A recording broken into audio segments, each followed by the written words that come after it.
Iran Israel সংঘাতে উত্তপ্ত পরিস্থিতিতে আতঙ্কে দিন কাটাচ্ছেন ইসরায়েলে থাকা প্রায় ২০,০০০ ভারতীয় নাগরিক। যুদ্ধ ছড়িয়ে পড়ার আশঙ্কায় বহু মানুষ দেশে ফেরার চেষ্টা করছেন।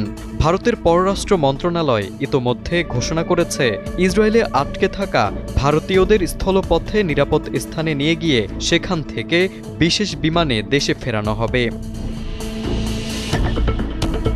এই বিপদের মধ্যেও একটি বড় প্রশ্ন উঠে এসেছে, ইসরায়েলে থাকা এত ভারতীয় কি করেন?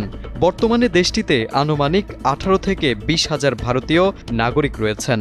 মূলত এদের মধ্যে অধিকাংশ কেয়ার গিভার হিসেবে বয়স্ক ও অসুস্থদের দেখাশোনার কাজ করেন। আবার অনেক ভারতীয় পড়াশোনার জন্য ইসরায়েলে অবস্থান করছেন।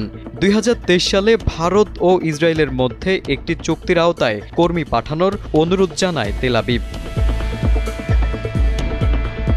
নির্মাণ খাতেও ভারতীয়দের উপস্থিতি চোখে পড়ার মতো। ইসরায়েলি কর্তৃপক্ষের তথ্য অনুসারে ২০২৫ সালের মার্চ পর্যন্ত প্রায় ৬,৬৯৪ জন ভারতীয় নির্মাণকর্মী সেখানে পৌঁছেছেন। কাঠামো নির্মাণ, লোহা বাঁকানো, প্লাস্টার করার মতো কঠিন শারীরিক পরিশ্রমের কাজেই অধিকাংশ ভারতীয় নিযুক্ত আছেন।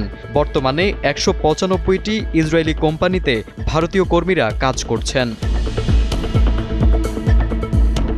ভারত ও ইসরায়েলের মধ্যে চুক্তি স্বাক্ষরের পর থেকে কর্মী নিয়োগ বেড়েছে।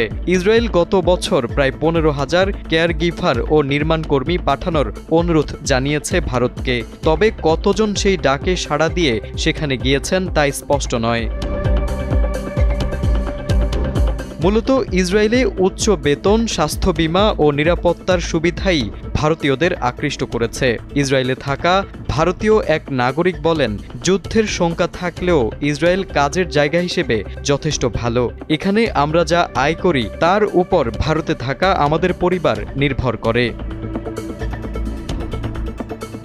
জীবন জীবিকার টানাপোড়েনে হাজার হাজার ভারতীয় এখন বিপদের মুখে। কেউ কেউ দেশে ফেরার সিদ্ধান্ত নিয়েছেন, কেউ বা অপেক্ষায় পরিস্থিতি স্বাভাবিক হওয়ার। বিপদের মুখে দাঁড়িয়ে থাকা এই ২০,০০০ ভারতীয় শুধু কর্মী নন, বরং ইসরায়েলের অর্থনীতির এক গুরুত্বপূর্ণ স্তম্ভ।